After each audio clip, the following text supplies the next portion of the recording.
Switching gears here, the FDA is going where no public health agency has gone before in the fight against smoking.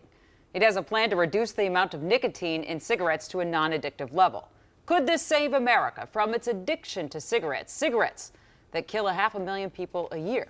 Let's dig in.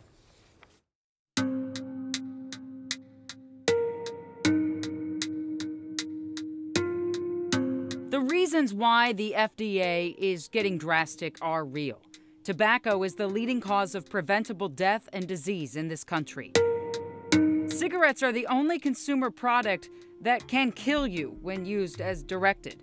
And 90% of smokers became addicted to smoking before they were 18 years old. What the FDA wants to do is take the addictive agent to a level where it can't addict anymore. And that, on its surface, is great news to doctors like Roger LaRoche, who deal with those struggling to quit. Absolutely makes a difference. Less nicotine means that there's less risk of addiction. But for Dr. LaRoche, there is concern with this. If you decrease the amount of nicotine in a cigarette, and people who smoke cigarettes to obtain nicotine, they'll suddenly be smoking more. His point is kind of like the SnackWells effect. Remember those? When fat and calories were taken out of cookies, people didn't eat less of them.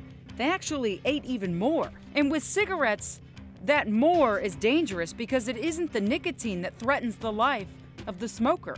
It's all the other carcinogens in the cigarettes. Nicotine in and of itself is relatively safe, innocuous.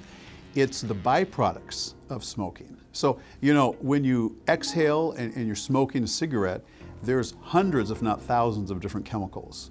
At least 70 of them are carcinogenic, cause cancer. And the doctor also has another concern worth thinking about. And there will be possibility that parents will accept their kids smoking because they think, oh, there's not as much nicotine.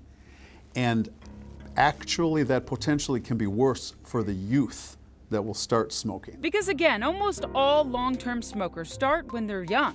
So in this doctor's opinion, this isn't a bulletproof plan to stop the problem, but it is a start. He agrees with that. Because if the addiction is taken away, perhaps the choice to do it, or the choice to quit, could come easier. This is a plan right now. It's a long way from reality. The decision kicks off a rulemaking process that's going on right now, and that involves a lot of discussion and is expected to take several years. And then there are the tobacco companies. What will they do to respond to this? Again, this has just to do with smoking cigarettes. This doesn't affect the nicotine in patches or gum. Those aren't going to be regulated in any different way right now, or e-cigarettes. That's not the same thing. Some of the points that he were making were things that I hadn't even thought of before. Neither. So it's all very interesting, and there are many different sides to this topic. At first you think, oh, that must be a good thing. Yeah.